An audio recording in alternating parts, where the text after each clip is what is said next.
करते हुए पाकिस्तान और अफगानिस्तान के बीच बातचीत बेनतीजा रही है। अब आप इसको ऐसे समझिए ग्राफिक्स के जरिए कि अफगानिस्तान पाकिस्तान जो शांति वार्ता है वो बेनतीजा होती हुई दिख रही है। जी हां, और आपको बता दें दोनों देशों के प्रतिनिधियों के बीच जो लिखित गारंटी बेनतीजा रही है। इसके अलावा आपको बता दें कि शरणार्थी वापसी जो तालिबान ने पाक की शर्तों को अविश्वास पर आधारित बताकर खारिज कर दिया है। जी हां, इस विफलता का बड़ा कारण यह माना जा रहा है कि जो पाकिस्तान है वो कहीं ना कहीं भरोसा नहीं कर पा रहा। जी हां, पाक की बढ़त हासिल करने की नीति और तालिबान पर भरोसा नहीं होना, तालिबान पर गहराता शक है। पाकिस्तान चाहता था कि अफगानिस्तान लिखित में यह भरोसा दे कि अफगान धरती का इस्तेमाल टीटीपी की ओर से नहीं होगा। तालिबान ने इसे अपनी संप्रभुता पर चोट बनाते हुए साफ इनकार कर दिया है। जी हां, और अफगानिस्तान ने पाकिस्तान पर आरोप लगाया है और आरोप यह भी कि अफगान शरणार्थियों की जबरन जो पाकिस्तान है वापसी कराकर मानवीय संकट खड़ा कर रहा है पाकिस्तान, ये आरोप भी लगाए जा रहे हैं। और कहीं ना कहीं जो आरोप प्रत्यारोप का दौर है वो लगातार चल रहा है। इस्लामाबाद शरणार्थियों के मुद्दे को राजनीतिक ब्लैकमेल औजार की तरह इस्तेमाल कर रहा है। तो ये वो तमाम वजह है जिससे ऐसा लग रहा है कि ये वार्ता फिलहाल विफल हो गई है, लेकिन कब तक ये विफल रहेगी ये देखना बेहद महत्वपूर्ण होगा। और देखिए इस पूरे मुद्दे पर हम बातचीत करेंगे और कर्नल रिटायर्ड टीपी त्यागी सर हमारे साथ जुड़ गए, रक्षा विशेषज्ञ हैं। Very good morning sir. मेरा पहला सवाल यही है सर कि जिस तरह से, और हमारे साथ मेजर जनरल रिटायर्ड पीके सहगल जी भी जुड़ गए, रक्षा विशेषज्ञ। सर आपका भी बहुत स्वागत है। टीपी त्यागी सर, पहला सवाल मेरा आपसे यही कि जिस तरह की स्थिति नजर आ रही है, 9 घंटे की ये वार्ता थी, वार्ता विफल हो गई। इससे पहले पाकिस्तान के जो रक्षा मंत्री हैं उन्होंने खुलेआम धमकी भी दी थी कि अगर वार्ता विफल रही तो अफगानिस्तान के साथ जो ये लड़ाई है वो और खुलकर होगी। कुल मिलाकर अब किस तरह की स्थिति दोनों देशों के बीच नजर आने वाली है? मनोरमा जी धन्यवाद अपने चैनल पर बुलाने के लिए। जय हिंद। अगर ये वार्ता सफल भी हो जाती तो भी ये वार्ता टूटनी ही थी। ये पीस जो एग्रीमेंट किए जाते हैं दरअसल में वो एग्रीमेंट तोड़ने के लिए ही किए जाते हैं। सवाल सिर्फ ये रहता है कि कितने दिन के बाद टूटेंगे। तो उसमें पहले भी यही प्रॉब्लम थी कि अफगानिस्तान लिख के नहीं दे सकता कि तालिबान क्या बोलते हैं टीटीपी यानी कि तहरीके तालिबान पाकिस्तान हमारी धरती से ऑपरेट नहीं करेंगे, क्योंकि वो उन्हें एक किस्म से अपना गेस्ट मानता है और टीटीपी के उद्देश्यों में शामिल है तालिबान सरकार जो अफगानिस्तान में है उसे अपहोल्ड करना। तो लिहाजा अफगानिस्तान लिख के देने का तो सवाल ही नहीं उठता। पाकिस्तान ने यहाँ तक कहा था कि अगर हम आपको जहाँ पे तालिबान टीटीपी के लोग हैं आपके देश में, अगर हम उनके लैटिट्यूड लॉन्गिट्यूड कोऑर्डिनेट सप्लाई करें तो क्या तब आप उनके ऊपर एक्शन लेंगे? इसके लिए भी अफगानिस्तान ने मना कर दिया। अब पाकिस्तान ये कह रहा है और पहले ही कह दिया था कि अगर ये संधि वार्ता नहीं होता है तो इसे खुले जंग का ऐलान समझ लें। कौन कह रहे हैं? ख्वाजा शरीफ। ख्वाजा शरीफ क्या? ख्वाजा हाफिज। ख्वाजा हाफिज क्या? ये वहाँ के डिफेंस मिनिस्टर हैं जो जनरली व्हाट्सएप की रिपोर्ट को देखकर बताते हैं कि हमने ऑपरेशन सिंदूर में 7 हवाई जहाज मार दिए थे इंडिया के। यानी कि इनकी रिलायबिलिटी क्रेडिबिलिटी खुद पाकिस्तान की सरकार में नहीं है। अब एक बात ये, दूसरी बात मैं ये कहना चाहता हूँ कि पाकिस्तान ये सोचता था कि शायद बगराम एयरबेस जिसे अमेरिका लेना चाहता है उसको मैं उसमें उसकी मदद करके और अमेरिका से सारे किस्म के फायदे उठा लूंगा। लेकिन पाकिस्तान को ये नहीं मालूम कि जो डोनाल्ड ट्रंप है वो एक डील करते हैं। उन्होंने अफगानिस्तान को शायद ये कहा है कि भाई तुम्हारा जो $8 बिलियन मेरे यहाँ फ्री हुआ रखा है मैं उसे आपको दे दूंगा, आपको रिकॉग्नाइज भी कर दूंगा। तो पॉसिबली पाकिस्तान की जो पोजीशन है वो इसमें कम हो जाएगी, यानी कि पाकिस्तान के पास कोई हैंडल नहीं रहेगा। बिल्कुल। अच्छा टीपी त्यागी सर, मैं आपसे जब आऊंगी अभी तो आगे यहीं से चर्चा की शुरुआत करूंगी। चर्चा में मैं पीके सहगल सर को भी लेकर आती हूँ और फिर वापस आपके पास भी आऊंगी। सर देखिए ये जो वार्ता थी ये विफल हो गई। हालांकि जब सीज फायर हुआ था तो भी मुझे याद है कि पाकिस्तान ने सीज फायर खत्म होने के कुछ घंटे पहले ही अफगानिस्तान के रिहायशी इलाकों पर हमला कर दिया था, जिससे उनके कुछ क्रिकेटर्स की भी जान गई और कई जो ऐसे मासूम लोगों की जान गई थी। पाकिस्तान इन चीजों को करता है, लेकिन अब जब खुलेआम ये वार्ता तो विफल हो गई, आने वाले समय में क्या सिचुएशन यहां पर नजर आएगी और भारत का क्या टेक रह सकता है सर इस पर? देखो आने वाले समय में situation as far Pakistan Afghanistan is concern काफी ज्यादा खराब होगी। दोनों ही देश जो है एक दूसरे को ट्रस्ट नहीं करते, एक दूसरे के ऊपर किसी प्रकार का कोई विश्वास नहीं। अगर आपको याद होगा दोहा में जब पीस टॉक्स हो रही थी, उसी पीस टॉक के अगले दिन दोनों देशों ने एक दूसरे के ऊपर वार शुरू किया। अभी भी जब इस्तांबुल में बातचीत हो रही थी, ये बातचीत 9 घंटे नहीं 15 घंटे चली, over a period of 2 days, लेकिन किसी प्रकार का कोई समझौता नहीं हुआ। और इस दौरान में भी अगर देखो कि कल पाकिस्तान और अफगानिस्तान के बीच में फिर झड़प हुई है, जिसमें अफगानिस्तान साफ तौर पे कह रहा है उन्होंने 5 सैनिकों को मार गिराया है, और पाकिस्तान का दावा है कि उन्होंने 25 मिलिटेंट्स को मारा है। अफगानिस्तान की सब 3 बड़ी मांगे थी। सबसे पहले की जो दुरन लाइन है, दुरन लाइन को एक्सेप्ट नहीं करते। वो कहते हैं कि परिवार जो है दोनों साइड में बटे हुए हैं, और उन जी इसलिए दुरन लाइन को एक्सेप्ट नहीं करते। दूसरा उन्होंने साफ तौर पे कहा है कि पाकिस्तान के माध्यम से किसी प्रकार की उनकी सॉवरेनिटी की वायलेशन नहीं होना चाहिए, खास करके एयर वायलेशन, और ना ही लैंड बॉर्डर्स के माध्यम से वायलेशन। और तीसरा उन्होंने कहा है कि उनकी इकोनॉमी के लिए बड़ा ज़बरदस्त झटका है जो पाकिस्तान ज़बरदस्ती शरणार्थियों को वापस भेजने की कोशिश कर रहा है। पाकिस्तान ने इसको एक्सेप्ट नहीं किया, और जहाँ तक पाकिस्तान की तरफ से एक प्रपोजल रखा गया, पाकिस्तान ने कहा कि तरीके तालिबान पाकिस्तान को किसी प्रकार की वो सेफ सेंचुरी मत दे, और यकीन करें कि अफगानिस्तान की धरती जो है उसके माध्यम से पाकिस्तान के ऊपर कोई हमला ना हो। इसको अफगानिस्तान ने नहीं एक्सेप्ट किया, ये कहकर कि तरीके तालिबान पाकिस्तान जो है वो अफगानिस्तान में काम नहीं करता, वो उनकी धरती पर है ही नहीं है, वो पख्तूनख्वा में है, और पख्तूनख्वा के माध्यम से ही वो पाकिस्तान के ऊपर हमले कर रहा है, और उनका किसी प्रकार से टीटीपी के ऊपर कोई कंट्रोल नहीं है। तो ऐसे में किसी प्रकार से, और साथ ही साथ जब ये पीस टॉक्स हो रही थी दोहा में भी और अभी इस्तांबुल में भी, तो पाकिस्तान के ख्वाजा जो हैं उनके डिफेंस मिनिस्टर ने साफ तौर पे तालिबान को कहा था कि अगर समझौता नहीं हुआ तो जंग के अलावा कोई ऑप्शन नहीं है। पाकिस्तान नहीं जानता या जानता है और उसको नज़रअंदाज कर रहा है कि तालिबान एक ऐसी शक्ति है जिसने 2 सुपर पावर्स को हराया। 40 साल से उसके लड़ाके जो है बैटल टेस्टेड है, बैटल हार्डन है, सन ऑफ द सॉइल्स है, ज़मीन को बहुत अच्छी तरह से जानते हैं, अच्छी तरह पहचानते हैं, और बड़े पैमाने पर पाकिस्तान को नुकसान पहुंचा सकते हैं। पाकिस्तान को लगता है कि उसके हवाई ताकत है, वो भूल रहा है कि सोवियत यूनियन के पास पाकिस्तान से 100 गुना ज़्यादा हवाई ताकत थी।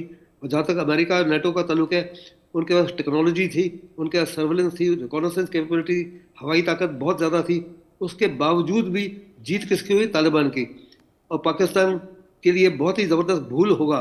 पाकिस्तान की फोर्सेस समय कम्प्लीटली डिसिपेटेड है, लाइन ऑफ कंट्रोल पर भी है, उधर सरपरी के इलाके में भी उनको उनको उनको घबराहट है, वहाँ भी फोर्सेस उनकी हैं, पंजाब बॉर्डर पे भी है, गुजरात पे भी है, राजस्थान में भी है, साथ ही साथ पीओके में भी है, बलूचिस्तान में भी लगी हुई है, सिंध में भी लगी हुई है। ऐसे में पाकिस्तान की फोर्सेस जो कम्प्लीटली समय डिसिपेटेड है, किसी प्रकार से वो कॉन्सेंट्रेट नहीं कर सकते। और ऐसे में अगर उन्होंने तालिबान के साथ कोई पंगा लिया तो निश्चित पाकिस्तान की हार होगी, इसमें किसी प्रकार का कोई शक नहीं होना चाहिए। लेकिन पाकिस्तान को somehow the other विश्वास है कि वो because of the air power and because of the greater artillery वो शायद हामी हो जाएंगे तालिबान के ऊपर। ये उनकी ज़बरदस्त गलती होगी, ज़बरदस्त भूल होगी। इसी भूल के कारण अमेरिका पिटा, और किस माफिक अमेरिका अपनी इज्जत बचा के वहाँ से भागा, अब सारी दुनिया जानती है। कई billion dollar, $6 billion worth modern weapon जो है अफगानिस्तान के पास है, वो पाकिस्तान के वेपन से भी बेहतर है। शायद पाकिस्तान को लगता है कि अमेरिका जो है उसकी मदद करेगा, क्योंकि 2 बारी, अब देखो आसिफ मुनीर जो है व्हाइट हाउस में 2 बारी अमेरिका हुआ है, एक बारी व्हाइट हाउस में गए और दूसरी बार दोबारा गए, जब वो कटोरा लेके दिखा रहे थे कि हमारे पास रेयर अर्थ है जो हम आपको देने के लिए तैयार हैं। लेकिन अमेरिका अगर उनकी मदद करता भी है या वेपन को देता भी है तो it be far too late. America ने बड़ी कोशिश कर ली, 16 साल तक कोशिश कर ली तालिबान के ऊपर हामी होने के लिए, लेकिन किसी प्रकार से हामी नहीं हुए। ब्रिटेन ने कोशिश कर ली, नेटो ने कोशिश कर ली। और अगर अफगानिस्तान का इतिहास देखो तो 322 BC में अलेक्जेंडर के अलावा अफगानिस्तान ने आज तक किसी के सामने झुका नहीं, किसी के सामने उसकी डिफीट नहीं हुई। ऐसे में पाकिस्तान बहुत ही ज़बरदस्त, मेरे मुताबिक बहुत ही ज़बरदस्त गलती करेगा अफगानिस्तान के साथ में या तालिबान के साथ में पंगा लेने के लिए। Back to you.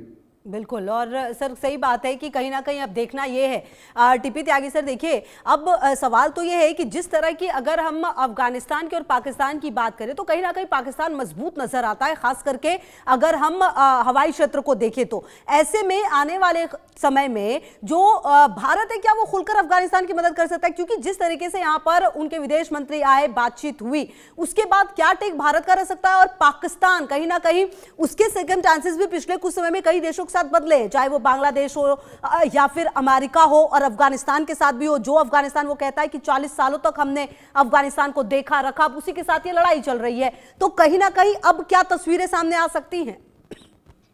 देखिए, पहला पॉइंट तो ये है कि पाकिस्तान के साथ अब मुस्लिम देश नहीं है। अब जो मुस्लिम देश हैं वो अफगानिस्तान के साथ हैं, और ये चीजें कहीं नहीं जाती। हाँ। ये इन बिटवीन द लाइंस पढ़ी जाती हैं।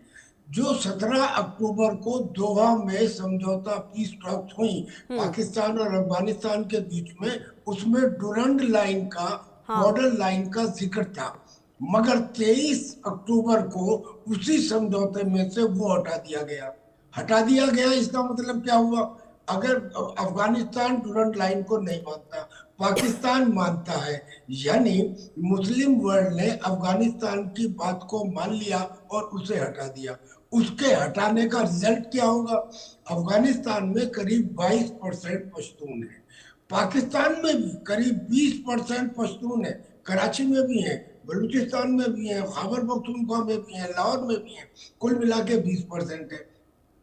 अब अगर वो डुरंड लाइन काल्पनिक हो गई, नॉन एग्जिस्टेंट हो गई, नहीं मानी गई, तो यही तो चाहता था अफगानिस्तान कि हमारे पश्तून वहां के पश्तूनों को साथ मिले, इनका रोटी बेटी का साथ है, ये आपस में साथ रहे।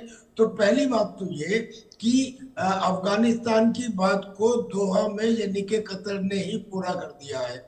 अब दूसरी बात ये कि इंडिया ने जो आज तक अलूफ रहा था, लेकिन उसने अपने टेक्निकल सेल को वहां पे एक एम्बेसी में बदल दिया अफगानिस्तान में, और पहली बार खुलकर ये कह दिया, चाहे वो मॉरल सपोर्ट ही सही, लेकिन खुल के मॉरल सपोर्ट अफगानिस्तान को देती। मॉरल सपोर्ट में बहुत मुमकिन है कि आने वाले समय में air defence system Hindustan Afghanistan को देने के लिए प्रयत्न करे या कहीं से दिलवाए। अच्छा, दूसरी बात, जैसा अभी जनरल सहगल ने बिल्कुल ठीक कहा कि अगर एयर पावर है पाकिस्तान के पास तो क्या हुआ? रशिया के पास तो इससे कहीं ज्यादा थी, मगर एयर पावर को भी, एयर पावर जब तक बूट्स ऑन द ग्राउंड ना हो कोई काम नहीं करते। अमेरिका ने तो बॉम्ब ऑफ मदर अर्थ पूरा डाल दिया था, मदर बॉम्ब ऑफ पूरा अफगानिस्तान में डाल दिया था, मगर नहीं कर पाया। इसका मतलब बूट्स ऑफ द ग्राउंड जरूरी है। Boots on the ground Afghanistan में कोई कर ही नहीं सकता भाई। वहां पे 1000 फीट, 2000 फीट, 3000 फीट की बड़ी बड़ी ऊंची छोटी बड़ी पहाड़ियां हैं, उनके बीच में रास्ते हैं। कोई भी इन्वेडिंग फोर्स उस रास्ते से अपने लॉजिस्टिक्स और सेना को लेके जाएगा। ये लोग पहाड़ी पर से विद ग्रेट ऑब्जर्वेंस ये अटैक करते हैं, और अटैक करने के तुरंत बाद ये मेल्ट हो जाते हैं, आसपास के गांव में चले जाते हैं। अब आप पकड़ लीजिए किसे पकड़ेंगे। ऐसी ये तो सिर्फ शहरों तक सीमित रहते हैं। तो मैं समझता हूँ, जैसा जनरल सहगल ने कहा, ये पाकिस्तान की एचलीज हील होगी, यानी कि सबसे ज्यादा कमजोर पॉइंट। हाँ, ठीक है। अच्छा पीके सहगल सर, मेरा एक सवाल आखिरी ये है कि जिस तरह की स्थिति फिलहाल नजर आ रही है, पाकिस्तान आखिरकार साबित क्या करना चाहता है? क्योंकि एयर डिफेंस सिस्टम जो है अफगानिस्तान का वो हम वाकिफ है, लेकिन जिस तरह से पाकिस्तान के हवाई हमले रहे हैं वो साबित क्या करना चाहता है? देखो, पाकिस्तान जो है उसको लगता है कि बिकॉज ऑफ एयर सुपीरियरिटी वो अफगानिस्तान के ऊपर बहुत बड़े पैमाने पर नुकसान पहुंचा सकता है। अफगानिस्तान का टेरेन जो है वो ऐसा है जिसमें बड़े पैमाने पर हवाई हमले एक किस्म से असर नहीं कर पाते। बड़ी सारी माउंटेन्स में केव्स हैं, चौरा बड़ा माउंटेन्स हैं। अगर अमेरिका के पास इतनी ज़बरदस्त एयर पावर थी, लेकिन उसके बावजूद भी वो बड़े नुकसान नहीं पहुंचा सके। दूसरा, जहाँ तक आपने एक पहला सवाल पूछा था कि हिंदुस्तान का क्या रुख है, हिंदुस्तान डायरेक्टली इन्वॉल्व नहीं होना चाहता। अफगानिस्तान ने हिंदुस्तान से एयर डिफेंस वेपन्स मांगे और कुछ ड्रोन्स मांगे, और मुझे साफ तौर पर नजर आ रहा है कि हिंदुस्तान अफगानिस्तान को ये एयर डिफेंस इक्विपमेंट देगा और ड्रोन देगा। जैसे चीन पाकिस्तान को हर प्रकार की मदद कर रहा है, अमेरिका हर प्रकार की मदद कर रहा है, हिंदुस्तान जो है वेपन्स उनको देगा और ड्रोन देगा। दूसरा, हिंदुस्तान को मदद कर रहा है कुनार रिवर के ऊपर डैम बनाने के लिए। डेमलर डैम जो है वो हिंदुस्तान के माध्यम से बनेगी। और अफगानिस्तान ने साफ तौर पे कहा है, बिल्कुल एग्जैक्टली वो जो हिंदुस्तान ने कहा है, blood and water cannot flow together. हमारी जो इंडस वाटर ट्रीटी थी उसके एग्रीमेंट थी 19 बड़े बड़े सालों से 6, लेकिन अफगानिस्तान से 9 बड़ी नदियां और छोटी नदियां पाकिस्तान में आती हैं। जी। उनमें से सबसे बड़ी नदी जो है कुनार है, जो काबुल में मिलती है और पाकिस्तान के अटॉक पंजाब प्रोविंस में बड़ी पंजाब सिंचाई करती है। वहाँ पे पावर सिस्टम्स को एनर्जी देती है और वहाँ पे पीने का पानी देती है। हाँ अभी अफगानिस्तान ने साफ तौर पे कहा कि नदियों के ऊपर बांध बनाएगा और जल्दी से बनाएगा। हाँ। और